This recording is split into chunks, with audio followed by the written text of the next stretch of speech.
Bonjour, donc je suis Corinne Gouget, je suis l'auteur du livre Additifs alimentaires danger qui a été édité en 14 éditions en français et qui arrivait à 175 000 exemplaires. Donc je suis passionnée par le sujet des additifs alimentaires depuis 19 ans et à l'époque j'étais future maman en Angleterre et j'ai découvert un article de 3 pages dans un magazine féminin sur les fameux E, 124, 621, etc. Et E, donc c'est pour Europe.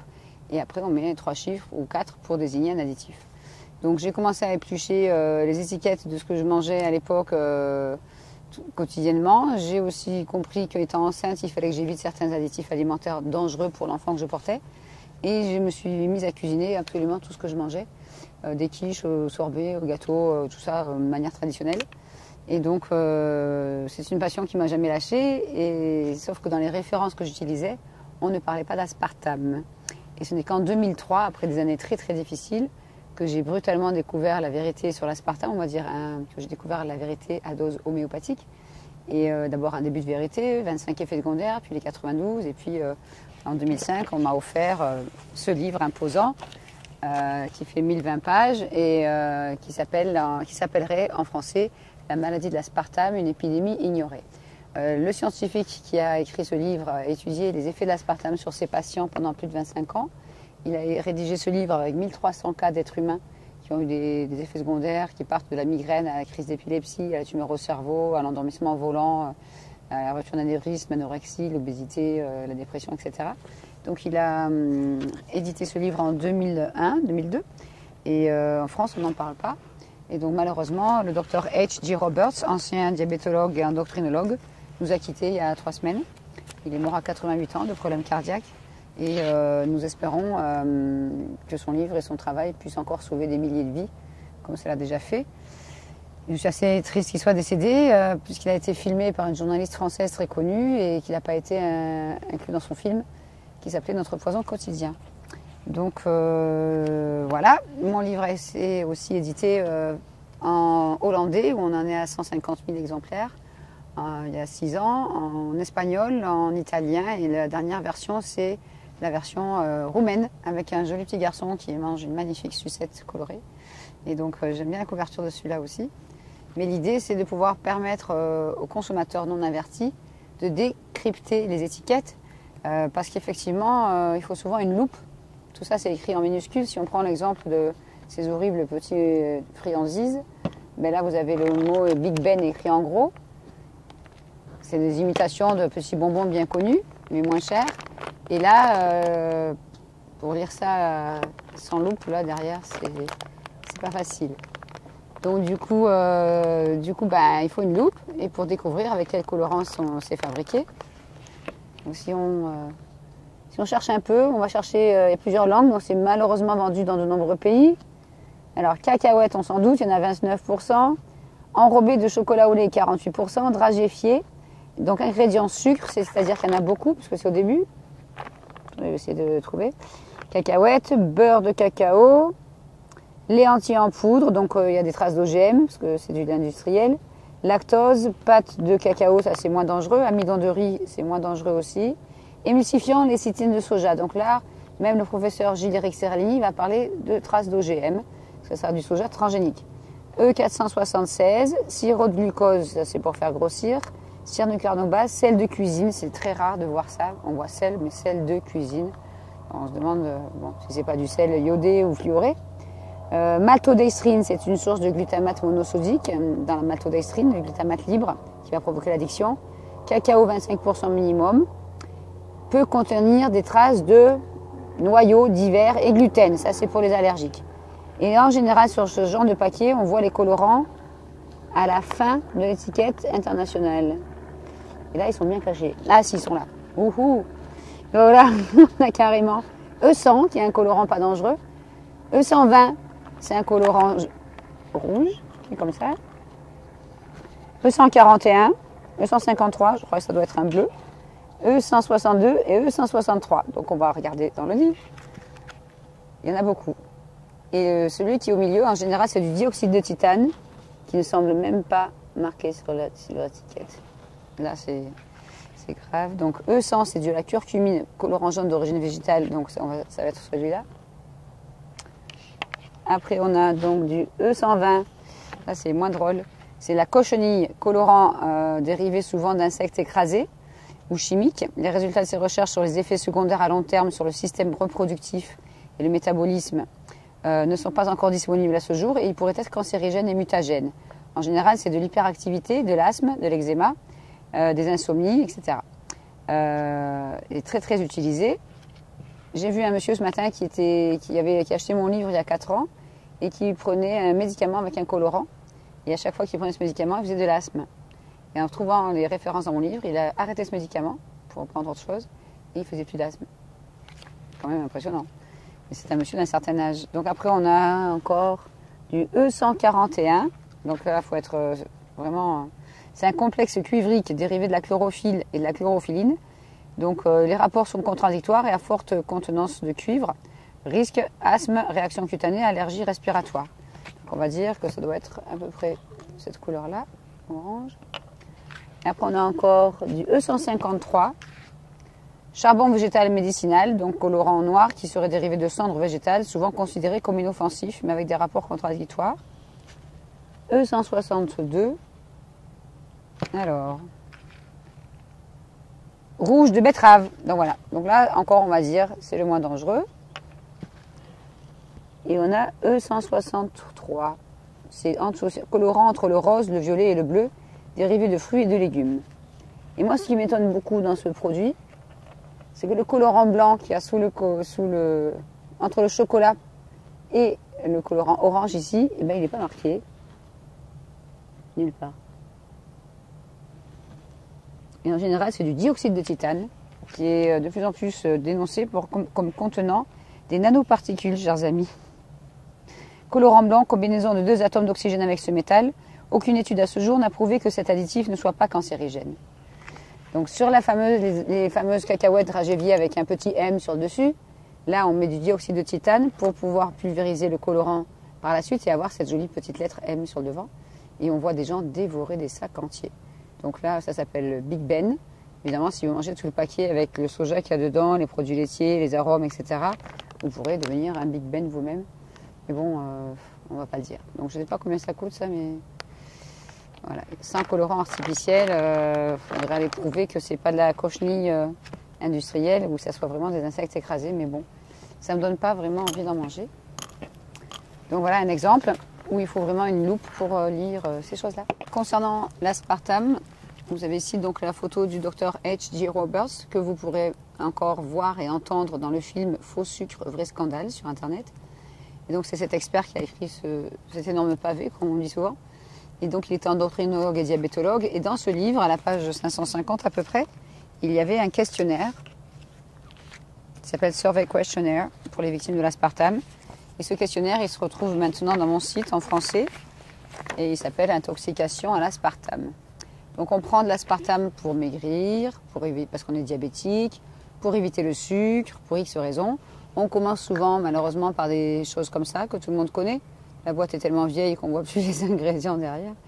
Et on finit sinon par des petites sucrètes moins chères, où il y en a plus, c'est plus dosé. Moins c'est cher, plus il y en aura. Malheureusement, des mamans ou des enfants pensent bien faire pour éviter l'aspartame qui commence quand même à être dénoncé depuis plusieurs années en utilisant de tels chewing-gums. Et là, en tout petit, en exhausteur de goût, alors que c'est un édulcorant, on va trouver le mot aspartame. Et là, ça ne va pas. Donc, les effets de l'aspartame sont d'abord neurotoxiques, c'est-à-dire qu'à chaque dose, il ne faut pas attendre de boire 30 canettes par jour. À chaque fois qu'on prend un chewing-gum, une boisson light, une sucrète, l'aspartame se dégrade dans le corps à partir de 30 degrés. Va par les chewing-gums et les bonbons, le professeur Robert disait, c'est comme si on consommait de la nitroglycérine sous la langue. Ça va directement dans le cerveau par les chewing-gums et les bonbons. Des millions de chewing-gums sont consommés par jour. Et des millions de bonbons, soi-disant bienfaisants, sont consommés par jour en France par des enfants aujourd'hui, de 8 ans, qui prennent ça dans la voiture avec papa ou maman, ou des personnes âgées qui consomment ça pendant des années. Donc à chaque fois qu'on prend une dose d'aspartame, cette molécule est capable d'aller exciter les neurones du cerveau en traversant la membrane censée protéger le cerveau, et on appelle ça la membrane hémato-encéphalique. Et là, va exciter les neurones pour le faire exploser pendant 1 heure à 12 heures. Et les dégâts commencent 2 heures après ingestion environ. Donc le neurone est immédiatement excité, il gonfle, il explose, et après il reste plus grand chose. On a des milliards de neurones, je vous rassure, mais si on commence à les attaquer dès plus jeune âge, on se retrouve comme en France aujourd'hui, avec des jeunes de 20 ans qui ont Parkinson et Alzheimer en même temps, ou une des deux maladies en France depuis 2-3 ans. Et ça, je n'arrive pas à convaincre les neurologues dans les hôpitaux à Paris, car eux-mêmes consomment des boissons light et ne veulent pas m'écouter. Donc on arrive à des pathologies comme AVC, épilepsie. On a juste 64 000 enfants épileptiques en France aujourd'hui. C'est une maladie qui touchait peu d'enfants il y a 40 ans. Et on ne va pas informer les spécialistes de cette maladie qui s'occupent de ces enfants. Par contre, on va former les instituteurs et institutrices à gérer des crises d'épilepsie chez ces élèves. Voilà. On parle aussi malheureusement beaucoup de l'AVC du nourrisson. Donc là, dans ce livre qui a 1 an, qui est écrit par le professeur Woodrow Monte. Donc ça s'appelle While Science Sleeps, a Sweetener Kills. Pendant que la science dort, un édulcorant tue. C'est clair. Il ne peut pas faire mieux. Donc cet expert est un passionné des maladies modernes, qu'il a étudié pendant des années, toute sa vie. Et donc il a spécialement étudié les effets du méthanol. Le méthanol, on va le retrouver dans les cigarettes. Quand on fume une cigarette ou un cigare, un peu moins, on respire du méthanol. Quand on boit des jus de fruits, myrtilles, tomates, pommes, jus de fruits, tout ce qui est légumes aussi en boîte, on consomme un peu de méthanol. Mais surtout, quand on prend de l'aspartame, c'est la source la plus importante, parce que c'est 10% de la molécule, et que ce méthanol, progressivement, c'est assez rapide pour l'aspartame, c'est 30 minutes après ingestion, se dégrade en formaldéhyde dans le foie, dans le cerveau, et ce formaldéhyde se dégrade en acide formique. Donc, en 1984-85, le professeur Woodrow Monte est passé à la télé, aux États-Unis, bien sûr, et il a parlé de ce problème de méthanol lié aussi à l'aspartame qui venait d'être sur le marché depuis 81 dans les produits secs et 83 dans les sodas. Et une femme qui était tombée enceinte l'été 84, il faisait très chaud cet été-là, et donc elle a bu 2 litres de soda light connu par jour pendant sa grossesse. Et elle a donné naissance à une petite fille avec les bras un peu atrophiés et la tête complètement déformée par le méthanol sans le savoir. Cette petite fille était en vie lorsqu'elle est née, mais en fait elle a fait un malaise, elle est née sourde et aveugle et elle est morte. Et on a confié une photo de la maman, de cette petite fille qui se rappelait Joy à la maman. Et la maman a vu le professeur Monte à la télé. Et elle a compris pourquoi son enfant était mort. Joy aurait eu 27 ans, malheureusement. Et elle est partie chercher l'adresse du professeur Monte pour prendre rendez-vous. Le jour, elle est arrivée dans son bureau. Elle était en pleurs avec une bouteille vide de soda light à la main et une enveloppe jaune. Et quand elle a ouvert l'enveloppe, cette photo est tombée par terre. Et elle a laissé la photo de Joy au professeur Woodrow Monte. Je vais vous la montrer car vous avez le droit de savoir. Je lisais ce livre en janvier 2012. Et la même semaine, je suis partie dans un supermarché prendre des photos de ces petites boîtes ridicules. Et une femme est arrivée avec un caddie, comme ça. Une jeune fille de 13-14 ans qui tenait le caddie avec elle, avec une tête déformée, qui bavait, même pas trisomique, avec un crâne déformé et qui ne pouvait pas parler. Et j'ai tourné la tête, c'était très dérangeant de voir un enfant avec une tête pareille. Et cette femme était en surpoids, avec des bottements au niveau des hanches, les cheveux abîmés, des kilos en trop, la peau toute abîmée aussi. Et elle s'est agrippée juste à 20 cm de moi à l'étagère pour aller prendre sa recharge de ça. Et j'étais choquée, je pensais à ce livre, je pensais à cette photo de Joy. Et je voyais cet enfant du coin de l'œil, je disais, ah, c'est pas possible ce que je vois. Et cette femme, je lui dis, excusez-moi madame, il ne faut pas manger ça, c'est pas bon pour la santé. Je suis conférencière et on essaye à plusieurs personnes d'interdire l'aspartame dans le monde. Il me dit, écoutez, ça fait 15 ans que j'en prends dans mon café tous les matins, je ne vais pas m'arrêter, je m'arrêterai que quand ça sera interdit. Donc agressive, etc. Ça fait des années qu'elle en prend, donc 15 ans tous les jours. Et c'est pour ça qu'elle a dû en prendre pendant la grossesse, que sa fille est complètement cérébralement déformée physiquement et mentalement. Et donc je n'ai rien pu dire, elle a pris sa recharge, elle a jeté dans son caddie, elle a fait 5 mètres, c'était en janvier. Et une amie à elle s'arrête et lui dit, ah bonjour, comment ça va? Bonne année et surtout bonne santé. Et elle me dit, oh, la santé c'est trop tard. Et j'étais vraiment choquée de me dire, mais pourquoi on a laissé faire ça? On sait pourquoi, mais... Et j'ai appelé le professeur Woodrow Monte aux États-Unis et j'ai raconté ce que j'ai vu. Il me dit, Corinne, j'en vois plein aussi. Et c'est malheureux de voir des enfants, des êtres humains handicapés à vie à cause de cette molécule consommée pendant la grossesse. Donc j'ai montré cette photo et ce livre à certaines personnes du ministère de la Santé le 28 mars dernier. Ils ont tourné la tête et ils n'ont rien fait pour prévenir des millions de Français innocents qui ne sont pas bilingues. Je suis désolée, la photo n'est pas très belle. mais il faut que les gens sachent ce que peut faire l'aspartame. Voici Joy, petite fille qui est morte le jour de sa naissance, donc à cause de l'aspartame consommé à 2 litres par jour dans des sodas light par sa maman pendant la grossesse.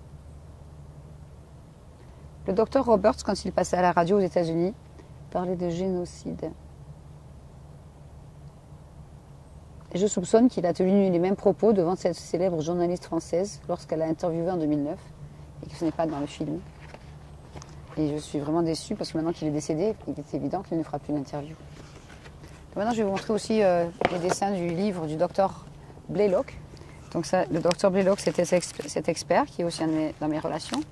Le docteur Blaylock est un ancien neurochirurgien, nutritionniste de pointe, qui s'était intéressé aux excitotoxines, ces molécules qui détruisent les neurones, après des années de lecture d'études scientifiques et de recherche, parce qu'il avait trouvé ce livre-là il y a plus de 22 ans, qui s'appelle « Le mauvais goût du syndrome du glutamate monosodique ». Donc ce livre a plus de 22 ans. Donc du coup, il s'est mis à écrire celui-ci, qui est sorti en 1997, avec pas plus de 493 références scientifiques. Il a fait exprès de mettre un maximum de références, qui sont toutes à la fin, pour ne pas être attaqué. Alors il a subi certaines pressions au départ, et puis on n'a pas brûlé sa maison, on n'a pas cassé sa famille, on l'a pas tué. Mais il y a eu aussi des interviews boycottées, des articles de presse annulés, etc. Et ça fait depuis plus de 20 ans qu'il fait des conférences sur ce sujet. Maintenant, aujourd'hui, il dénonce aussi le fluor, les vaccins, les traînées dentielles, etc. Mais c'était un homme extraordinaire qui a fait beaucoup de conférences, de vidéos, qui est aussi dans ce film Faux sucre, vrai scandale, et dont le papa est décédé de la maladie de Parkinson. Le mien aussi a cette terrible maladie. Et lui, c'était surtout à cause du glutamate monosodique dont on va parler, de ces petits plats en boîte dont mon père raffolait. Et il en mangeait tous les jours, tous les jours, tous les jours. Donc ça fait 20 ans que mon père est victime de cette maladie qui est assez terrible. Donc dans ce livre, on voit les effets du glutamate au bout de 2 heures sur les neurones. C'est un livre entièrement en anglais et assez médical, donc j'ai trouvé personne pour le traduire. Donc ça, c'est à forte concentration. La forte concentration, ça sera une boîte entière de chips. Faible concentration, ça sera quelques chewing-gums, un bouillon cube dans une sauce, etc. Donc là, vous avez le neurone est excité, effet immédiat, il gonfle. Là, c'est à forte dose, là, c'est à faible dose, il est un peu excité. Là, il est toujours pareil au bout d'1 heure, là, il a explosé. Et puis au bout de 2 heures, il reste plus grand-chose du neurone. Donc du coup, il est évident qu'il est préférable d'éviter de consommer ces excitotoxines rajoutées en excès dans la nourriture industrielle. Et on estime aux États-Unis que ces excitotoxines, surtout celle-là que je vais vous montrer, le glutamate monosodique ou E621, est présent dans plus de 95% des aliments industriels. Donc qu'est-ce qui reste à manger dans ces élevages industriels pour humains, on va dire? Rien. Et la chose la plus grave, c'est que certains fertilisants contiennent 30% de glutamate monosodique et sont pulvérisés sur des fraises ou du raisin, par exemple, qui par la suite, dans les confitures de fraises ou le raisin qui est fait transformer en vin, on peut retrouver des traces de glutamate monosodique. Donc certains Américains qui sont friands des spécialités culinaires européennes viennent en vacances en Espagne, achètent du vin ou passent en France acheter de la confiture, par exemple, et rentrent aux États-Unis avec ces produits. Et quand ils en consomment, ils réagissent au glutamate monosodique sans savoir qu'ils en ont consommé, puisque c'était dans le fertilisant. C'est affolant. Donc si vous allez sur mon site qui est www.santéendanger.net, vous allez dans la rubrique vidéo mes articles, et dans mes articles, il y en a un qui a été écrit pour Kousmine et qui s'appelle les excitotoxines. Vous en mangez peut-être tous les jours sans savoir. Et là, j'explique bien les effets secondaires, les références, etc. et l'histoire de ce fertilisant qui contient 30% de glutamate monosodique. Donc on n'est pas sorti de l'auberge. Jack Samuels, un très bon ami à moi qui est décédé il y a 1 an aussi d'un problème cardiaque et qui avait survécu 30 fois une intoxication au glutamate, Jack Samuels m'expliquait qu'en fait, c'était vraiment très très grave ce qui se passait dans la nourriture et qu'il fallait alerter le plus grand nombre de personnes possible. Et les dégâts neurologiques au niveau du glutamate monosodique peuvent durer entre 1 heure à 48 heures après chaque dose. Donc si vous prenez des adorables petites boîtes de plats préparés, vous avez des fois 5 à 6 sources de glutamate monosodique différentes dans le même plat. Le but, comme le dit le docteur Blaylock, c'est de donner du goût à quelque chose qui n'en a pas, qui garantit 1 an, 2 ans, voire plus dans la boîte, et qui, sans ça, n'aurait pas envie d'en manger. Si vous cuisinez des lentilles vous-même, avec une saucisse de Strasbourg, si possible, sans sulfite et sans colorant et sans glutamate, vous mettez ça dans un bocal pendant 3-4 jours, même une semaine, ça commence à moisir, c'est évident. Donc là, on va rajouter des conservateurs et puis des fois des colorants dans la saucisse. Et puis, quand vous allez ouvrir la boîte, il y a marqué engagement, qualité, viande d'origine contrôlée. Bon, on ne sait pas s'il y a du cheval dans la saucisse, mais bon, voilà. Source de vitalité. Je suis désolée, ça c'est de la tromperie aggravée. On ne peut pas avoir de la vitalité après avoir consommé un produit avec 6 sources de glutamate monosodique. Les premiers symptômes, 15 minutes après ingestion, si on est allergique, ça va être des nausées, envie de dormir, des vertiges, des envies de vomir, des migraines, et des éruptions cutanées sur le visage, voire œdème de Quint, genre gonflement de la langue et de la bouche ou du visage, et là la personne commence à s'étouffer. Donc ceux qui sont allergiques ont de la chance, entre guillemets, ils sont obligés de cuisiner tout ce qu'ils consomment, et surtout éviter aussi l'extrait de levure dans les produits bio qui sont aussi du glutamate monosodique. C'est affolant. Donc ça, ils vont mieux éviter. On ne peut pas avoir de vitalité après ça, mais ils ont été plus loin. Ils ont fait format croquette pour chien, pâté pour chien, format familial, on va dire. J'en donnerai même pas à mon chien. Et là, les enfants, l'enfant qui m'a donné ça a mangé ça avec sa soeur, son frère et sa maman. Et on dit que c'est un traiteur depuis 1898. Donc là, si on voit les ingrédients, sauce, eau, saindoux, concentré de tomate, farine de blé, sel, sucre, gomme de goire, arôme. Dans l'arôme, il peut y avoir 3 fois du glutamate monosodique, ils sont au pluriel. Exhausteur de goût, glutamate de sodium, donc ça fait déjà 2 fois, si c'est pas 4. Haricots blancs précuits, on s'en doute. Charcuterie, viande, 22%. Saucisses fumées, saucisson maigre de tête, porc, eau, gras de porc, viande de dinde, viande de porc, farine de blé, fibres de pois, protéines de soja, sûrement transgéniques. Couenne de porc gélifiant E407A, protéines de lait, épaules de porc préparées en salaison, conservateur E250, sinon ça pourrit. E316, stabilisant ditripolyphosphate. Et ça, c'est censé être un plat familial avec moins de sel. Je préfère rigoler parce que... Donc j'en donnerai même pas à mon chien, même si quand j'ouvre des boîtes que j'achète des fois pour les prendre en photo, rien qu'à l'odeur du glutamate, ma chienne est toute excitée, elle me suit partout, elle sent ça dans la pièce et je m'empresse vite de mettre ça à la poubelle et fermer le sac et aller le mettre dehors. Parce que rien qu'à l'odeur, ça rend un peu excité. Donc c'est aussi dans cette boîte de chips, c'est très connu. J'ai acheté la boîte exprès parce que là, il y a quand même de l'abus. Exploding Cheese and Chili, goût explosif au chili et au fromage, avec même un thermomètre qui vous montre que c'est vraiment, si vous arrivez là, il faut éteindre le feu. Il y a même un instincteur.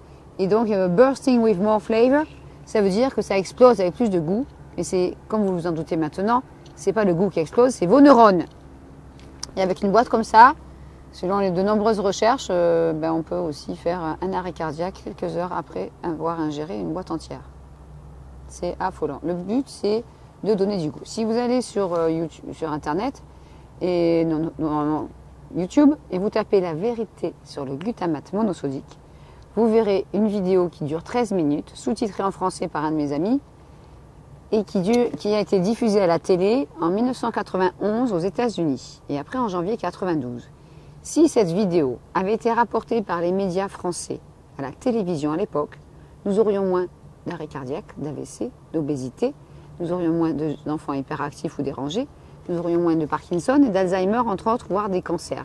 Car l'aspartame peut déclencher un cancer et le glutamate le fait grossir comme un feu de paille, car la tumeur cancéreuse, selon le professeur Blaylock, se nourrit de glutamate monosodique. Or, qu'est-ce qu'on fait dans les hôpitaux? On ne nous donne surtout pas de conseils en nutrition. Quand la personne sort de son cancer et rentre à la maison, pour lui faire la fête, on va lui cuisiner un plat avec des bouillons cubes, on va lui donner une soupe en sachet ou des chips pour faire la fête et des bonbons. Certains enfants, maintenant qui sont grands, ont aussi offert des petits bonbons aux plantes bienfaisantes à leurs parents ou des chewing-gums menteur-gomme. Et là, le cancer revient et la personne décède quelques mois, voire quelques années plus tard. Et après, les enfants disent « j'ai empoisonné mon père ou ma mère ». Mais ce n'est pas leur faute. Donc du coup, qu'est-ce qu'on peut imaginer comme histoire? L'histoire de Blanche-Neige, que j'utilise avec les enfants. Quand je fais des ateliers pour enfants, parce que je n'explique pas la même chose aux enfants qu'aux parents, d'où l'intérêt de faire un atelier pour enfants, par exemple, un vendredi après-midi dans une école maternelle, primaire, un collège ou un lycée, et le soir, si nous avons une pièce à disposition, faire une conférence pour les parents. Donc pour les enfants, j'utilise cette histoire avec la sorcière. Pourquoi la sorcière fait la pomme? Est-ce qu'elle est belle? Est-ce qu'elle n'est pas belle? Est-ce qu'elle est intelligente? Est-ce qu'elle n'est pas intelligente? Pourquoi elle ne mange pas sa pomme? Et après, on passe à Blanche-Neige qui la mange, parce qu'on lui ment. Et Blanche-Neige tombe par terre, s'endort pendant des années, soi-disant, jusqu'au jour où le prince charmant vient l'embrasser et elle se réveille. Donc les enfants rigolent, quand j'en parle du prince, ils font ah. Donc voilà. Et j'explique aux enfants après, vous êtes tous des princes et des princesses, vos parents vous aiment, et pour vous faire plaisir, ils vont vous acheter une petite sucette qui tache la langue, des petits bonbons pour vous faire plaisir, des petites chips pour l'apéritif, voire des bonbons gélifiés.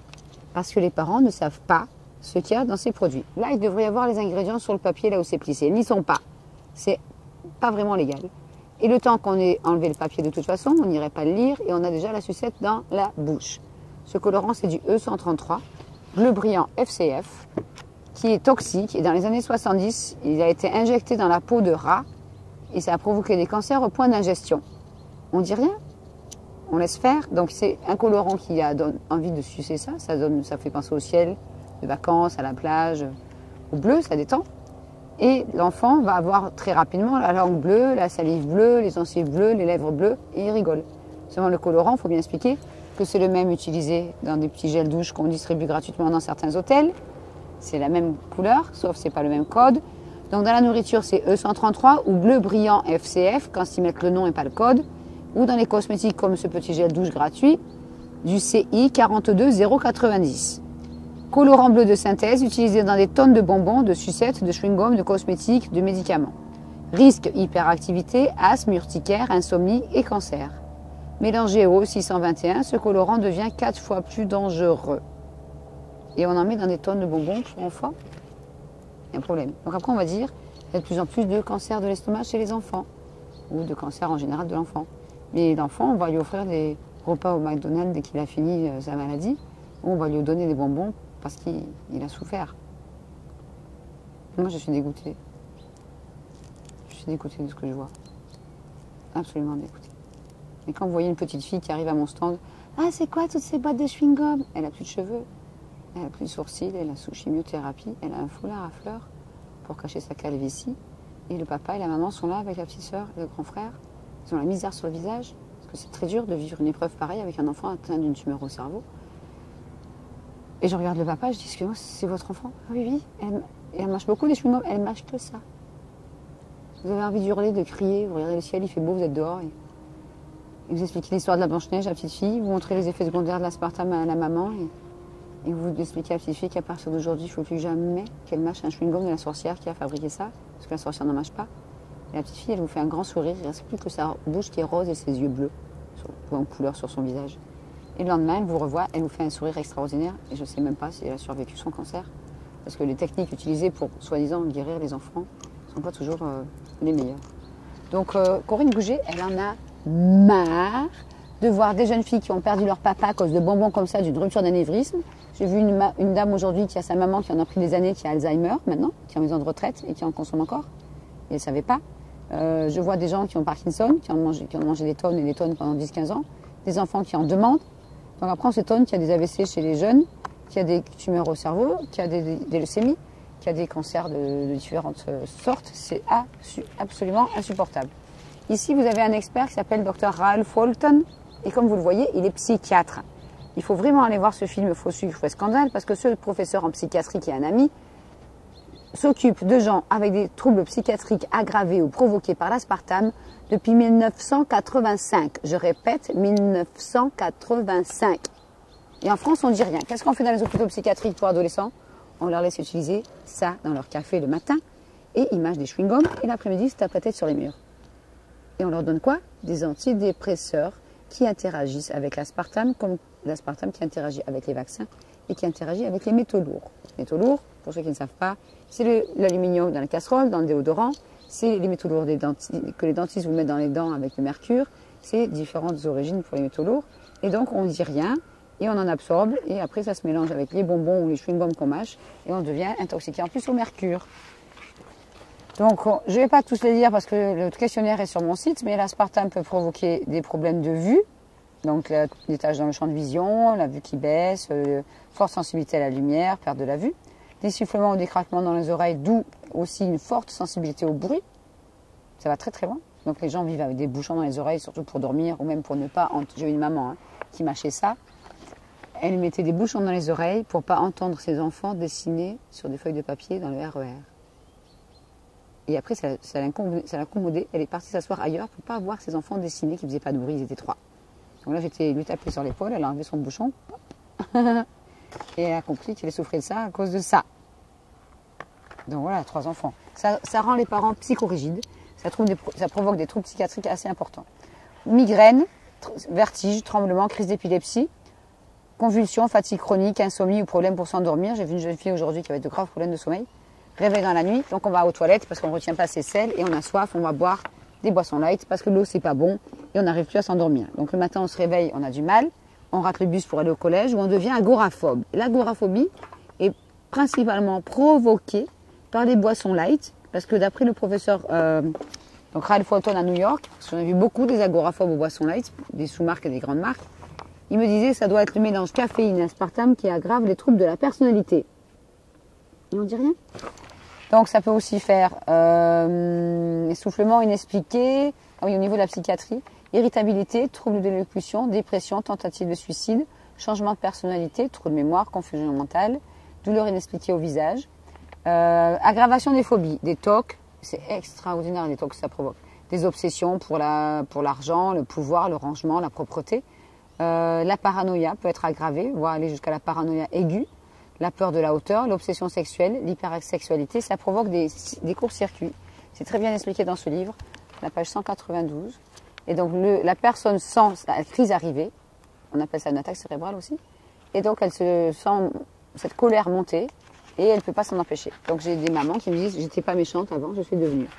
Et dans ce livre donc du neurologue Dr Blaylock, on voit que ces attaques cérébrales arrivent souvent dans la partie frontale du cerveau, qui peut donc résulter en crise d'hypersexualité, crise soudaine de déjà-vu, crise de violence, de comportement violent assez rapide, et ça affecte le comportement de la personne de plus en plus. Donc il faut vraiment informer les gens, il est grand temps. On peut avoir une rupture d'anévrisme, une tumeur au cerveau, maladie d'Alzheimer ou de Parkinson aggravée, voire provoquée, changement de personnalité, on l'a dit, essoufflement au niveau de la cage thoracique, palpitations, douleurs dans les côtes, problèmes d'hypertension, arrêt cardiaque, ça il y en a plein. Douleur au ventre, nausées, diarrhée. Quand on achète des chewing-gums, on voit souvent une consommation excessive peut avoir des effets laxatifs. Je vous garantis que c'est vrai. On fabrique aussi en France des médicaments à l'aspartame pour provoquer les diarrhées. Chez les gens qui sont constipés à cause des antidépresseurs. Pardon. Mais l'aspartame aggrave la dépression. C'est nerveux, je rigole, mais c'est très grave. C'est affolant, quoi. Donc, du coup, on voit pas, c'est écrit trop petit, mais on consomme quand même et on a des diarrhées, on ira chercher des médicaments pour constiper. On a des gaz aussi. Prévieillissement de la peau, c'est à cause de l'aspartame qui se dégrade en formaldéhyde dans le corps, qui prévieillit la peau et qui fait grossir. Ça fait des cernes sous les yeux, surtout chez les enfants. Forte démangeaison inexpliquée, parfois jusqu'au sang. Cloques pleines qui s'en remplissent de liquide blanc, c'est plus rare, mais j'en ai vu. Roséole, boutons qui cicatrisent difficilement. J'ai vu plein d'adolescents et d'enfants aujourd'hui avec des boutons surtout au niveau du front. Donc ils mettent une frange, un foulard, ils cachent. Et quand les cheveux tombent aussi à cause de l'aspartame, du coup on n'a plus de frange, on met un foulard ou un truc. Et puis on achète des crèmes pour ces boutons qui s'accumulent là et qui ne cicatrisent une fois qu'on a arrêté l'aspartame. Donc n'achetez pas des crèmes, arrêtez les chewing-gums. Cheveux de plus en plus fins, donc ça fait des calvities. Depuis 2006, les doses ont dû augmenter car j'ai vu des petites filles de 5-6 ans qui ont des chutes de cheveux sur le dessus de la tête jusqu'à avoir des petits trous, des fois de la taille de ça. Voilà. Donc la maman, dans ce cas-là, avait mis des barrettes pour cacher la calvitie de sa petite fille et elle avait un chewing-gum sans sucre à la bouche. Donc je suis intervenue. Pour moi, si je ne fais pas à cet âge-là, c'est non-assistance à personne en danger, comme devraient le faire tous les gens qui sont au courant au ministère de la Santé et qui ne font rien. Ils sont tous coupables.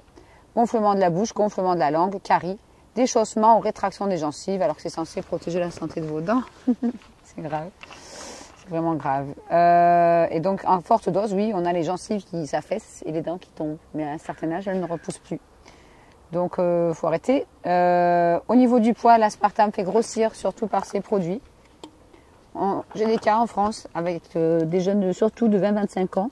Après 2, 3, 4 ans de boisson light, jusqu'à 5 litres par jour. Je dis bien 5 litres. Ça commence par 2-3 canettes. Ça finit par 1 litre et demi, 2 litres par jour. Là, j'ai des cas qui sont à 135, 140 kilos, sans obèse dans la famille. Qu'est-ce qu'on fait à ces gens-là? On les envoie maigrir dans les centres d'amaigrissement. On leur conseille les édulcorants pour maigrir. Ils rentrent chez eux, ils en prennent encore. Ils reprennent tous les kilos qu'ils ont perdus en cure.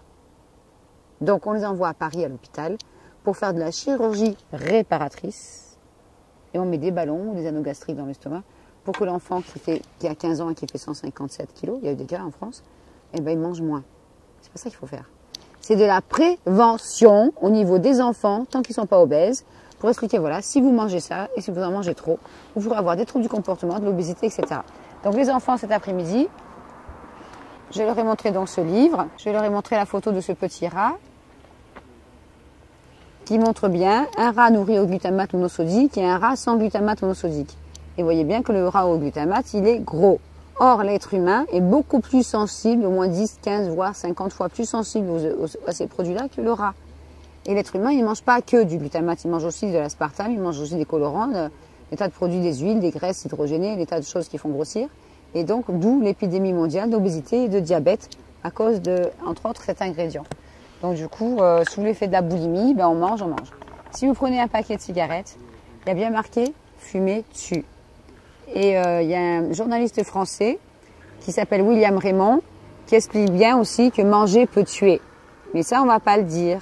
Donc vive l'agroalimentaire en France qui vous fabrique de tas de choses pétillantes. Vous pouvez gagner par exemple un week-end en Laponie, dans des emballages qui pétillent. Et là, vous voyez, il y a bien marqué la marque et derrière, les ingrédients sont vert sur vert. C'est quasiment pas lisible, c'est abominable. Donc il faut vraiment informer les gens. Et en faisant de la prévention, on peut s'en sortir. Bon, tous les symptômes de l'aspartame sont sur mon site. Une fois qu'on a mangé trop de ces produits-là, si on arrive à des poids à 140, 150 kg, idéalement, il faut faire un régime accompagné. Ou alors, pourquoi pas, comme beaucoup l'ont fait aux États-Unis et que ça commence en France, passer à une alimentation crue. Donc si vous regardez le film Raw for 30 Days en anglais, qui est sur mon site et sous-titré en français dans le dossier diabète, vous sortez des mouchoirs pour pleurer de joie. Ce sont un groupe de diabétiques qui se mettent à l'alimentation crue pendant 30 jours et qui commencent à guérir de leur diabète, à avoir des pancréas qui refonctionnent et à perdre des kilos et des kilos et des kilos. Seulement, ils sont isolés en pleine campagne, sans supermarché à leur portée et ils n'ont droit qu'à une alimentation vivante, sans produits laitiers, sans viande, sans café, sans œufs, sans machin. Tous ces aliments qui engendrent aussi le diabète. Et donc, c'est un film extraordinaire, malheureusement, qui n'a pas été tourné en France avec des diabétiques français, mais avec des Américains. Nous sommes tous des êtres humains sur cette planète pour le moment. Et à part le langage et le mode de vie, on n'a que ça qui diffère. Donc ici, je vais vous montrer les photos d'une dame avec son autorisation, bien sûr, qui s'appelle Danielle et que j'ai rencontrée en avril 2006 à mon stand. Elle avait un corset au niveau des hanches, des cannes. Elle avait la peau toute abîmée, les cheveux abîmés, assez agressive dans son comportement. Et elle est arrivée à mon stand en me disant « Qu'est-ce que vous faites avec des édulcorants sur la table? C'est pas bon pour la santé, vous êtes dans un salon bio. » Je lui ai dit « Mais calmez-vous, madame, j'ai écrit un livre et j'apprends aux gens à lire les étiquettes car il y a des gens qui mangent bio et qui à côté mâchent des chewing-gums ou prennent d'autres produits à l'aspartame. Moi j'ai une maladie, ça n'a rien à voir avec l'aspartame. » Alors je suis « Ah bon, vous avez quoi madame, si c'est pas indiscret ?» Elle me dit « Je souffre d'une fibromyalgie. » La fibromyalgie peut avoir différents effets. Ça peut être un coup de stress, ça peut être une intoxication à d'autres produits. Mais si on a consommé ces bonbons-là tous les jours pendant 15 ans, jusqu'à une boîte, voire plus par jour, l'aspartame peut engendrer des scléroses en plaques, surtout par les boissons ou des fibromyalgies ou d'autres pathologies du système nerveux. Donc cette femme prenait plein de médicaments, elle avait des douleurs de partout. Là, elle avait des cannes et un corset. Mais quand elle avait trop mal, c'était déambulateur et fauteuil roulant. À qui rapporte ces maladies? Donc j'ai promis à cette femme, j'étais très choquée de la voir comme ça. Je lui ai dit, mais qu'est-ce que vous êtes venu faire là? Elle me dit, je cherche quelqu'un pour m'aider pour ma maladie. Et dans ma tête, je lui ai dit, tu m'as trouvé, c'est moi. Pour moi, tous les symptômes qu'elle avait étaient typiques de l'aspartame. Et donc, elle s'est penchée sur la table, elle a vu la boîte à 2,20 m, elle n'arrivait pas à lire la marque. Elle me dit, c'est quoi la boîte jaune là-bas? J'y vois mal. Elle y voit mal parce que l'aspartame, comme vous savez, fait baisser la vue. Et donc, du coup, elle s'est penchée sur la table, j'ai expliqué, c'est des bonbons suisses bienfaisants au citron de cette marque-là. Elle me dit, mais il n'y a pas d'aspartame dedans. Il y avait du monde devant le stand. Et je regardais, je fais, je suis désolée madame, si c'est sur mon stand, c'est qu'il y en a. J'en ai mangé pendant 15 ans. Disons, il a regardé, il ne voulait pas lui ressembler, il faisait... Donc la pauvre femme, je l'ai assise sur sa chaise. J'ai mis les dossiers en français sur le sujet. Elle était choquée. Elle tremblait. Elle me disait, je dansais le rock'n'roll toute la nuit parce que j'arrivais pas à dormir. J'allais toujours chercher ma boîte de bonbons. Je revenais chez moi si j'avais oublié. Et j'avais toujours un bonbon dans la bouche pour danser. Donc là, avec les cannes et le corset, la danse était finie. Et puis au bout d'un moment, je me suis retournée, je lui ai dit, madame, je vais vous aider. Je trouverai tous les thérapeutes qu'il faut pour vous désintoxiquer jusqu'au jour où vous redanserez le rock'n'roll. Puis pourquoi t'as dit ça si ça marche pas? Parce que je connais Corey Brackett, la réalisatrice du film Faux sucre, vrai scandale, qui est totalement remise d'une sclérose en plaques après 20 ans de boisson light. Elle est en photo aussi là, donc elle a un site internet. Elle a fait ces 2 films. Donc elle a fait Sweet Misery, donc Faux sucre, vrai scandale. Et elle a fait aussi le film Sweet Remedy, ce qu'on peut faire une fois qu'on a mangé du glutamate, des OGM ou de l'aspartame, car ça en fait partie. Et ce film, le deuxième, n'est toujours pas en français. Donc du coup, j'ai trouvé une thérapeute qui est là, habillée en vert, qui a aidé Daniel à remarcher progressivement. Ça, là, on est en février 2007, donc Daniel marche. Je l'ai gardé une semaine chez moi, parce qu'elle pouvait avoir des petits soucis, mais elle vivait seule, donc je l'ai gardée chez moi, parce que moi aussi j'étais seule, vu qu'on m'avait enlevé mes enfants pour me faire taire, entre-temps. Et donc du coup, j'ai aidé cette femme tous les jours pour trouver des thérapeutes, pour prendre ses rendez-vous. Et je l'avais même amenée donc à Paris pour faire ses soins avec cette naturopathe. Et les photos suivantes ont été prises en octobre 2007, 1 an et demi après l'avoir rencontrée. Et quand je montre ces photos, j'ai montré à des milliers de gens, ils sont là. Alors on va faire comme aux gens. 1, 2, 3. Et Daniel danse le rock'n'roll. C'est moi qui ai pris ces photos, c'est moi qui l'ai filmé, c'est moi qui ai dansé avec elle. Je ne suis pas très douée en danse. C'était un bonheur extraordinaire. Vous avez l'impression d'avoir une pluie d'étoiles qui vous tombe dessus. Et le sourire et l'énergie de cette femme, c'était incroyable, inimaginable. Donc la peau est raffermie, elle a rajeuni, les cheveux ont repoussé, le sourire est là, alors qu'avant c'était une grimace de douleur permanente, 24 heures sur 24. Aujourd'hui, Daniel danse aussi le tango argentin. C'est une des meilleures danseuses de sa région. Et elle est très courtisée, comme donc tout le monde est assez surpris, car il y a 7 ans, elle était avec un fauteuil déambulateur et canne. Elle n'a jamais repris un bonbon empoisonné à l'aspartame de sa vie, mais il a fallu dépenser beaucoup d'argent pour nettoyer ce corps, le désintoxiquer avec des produits naturels. Ça demandait beaucoup d'efforts. Donc voilà, ça c'est une belle histoire. J'en ai encore plein. J'aimerais faire un film avec ces gens qui ont survécu. Non pas seulement pour montrer les gens qui en sont morts, parce que c'est trop triste, mais montrer les gens qui ont survécu et qui ont eu la volonté d'arrêter de consommer ces produits qui rendent addictifs, qui rendent accro. Ça provoque des addictions terribles. Et donc ça aussi, ces bonbons aussi qui sont farcis d'arômes contenant du glutamate et qui contiennent aussi, comme vous le voyez sur cet horrible bocal, de la gélatine de porc récupérée dans tous les abattoirs d'Europe pour en fabriquer une poudre blanche. Et dans le dossier gélatine sur mon site, dans le coin des enfants, cette poudre blanche est revendue à peu près 5 € le kilo à des marchands de bonbons gélifiés qui mélangent ça avec des arômes, des acides et des colorants, comme vous le voyez, tous de synthèse ou presque, pour les revendre à 35 € le kilo en général, l'été sur les marchés, à des enfants qui se disputent les bonbons. Moi je veux le bleu, je veux le jaune, je veux le vert. Le colorant n'a pas de goût, c'est l'arôme. Et l'arôme c'est du glutamate. Et donc après ça donne des enfants avec des cancers ou des personnes âgées avec des pathologies du trouble, des cancers aussi ou des troubles du système nerveux. Donc voilà, j'ai besoin d'aide pour qu'on informe au maximum ces gens, les enfants d'abord, les parents, les jeunes parents qui veulent savoir la vérité et les personnes âgées qui consomment aussi ces produits, car ils ont le droit de le savoir. Et c'est clairement expliqué dans la Convention internationale du droit de l'enfant que j'ai rajouté dans mon livre, où l'article 17 et 24 expliquent bien que l'État et les médias ont le devoir d'informer les consommateurs. L'État et les médias doivent aussi, il est marqué, remplir je vais vous le dire, je vais recommencer. La Convention internationale des droits de l'enfant de l'ONU du 20 novembre 1989 précise à l'article 17 que les États parties reconnaissent l'importance de la fonction remplie par les médias et veillent à ce que l'enfant ait accès à une information et à des matériels provenant de sources nationales et internationales diverses, notamment ceux qui visent à promouvoir son bien-être social, donc trouble du comportement à cause de ces produits, ça en fait partie, spirituel et moral, ainsi que sa santé physique et mentale. Ces produits agissent sur la santé physique et mentale, tout ce que j'ai sur la table. Si vous voulez rendre votre enfant monstrueux, donnez-lui un paquet de ça. Les médias n'ont pas transféré ces informations et les enfants continuent à manger tout ça. L'article 24, dit bien que les États, donc le gouvernement, doit faire en sorte que tous les groupes de la société, en particulier les parents et les enfants, reçoivent une information sur la santé et la nutrition de l'enfant. Elle est où l'information en France? On ne dit rien. R-I-E-N. Donc c'est un grand bonheur de faire des ateliers pour des enfants comme on a fait hier et aujourd'hui, pour leur faire chasser les additifs, les colorants, les édulcorants, les machins, les trucs. Et ils ont du mal des fois à trouver le mot qui est caché sur le côté.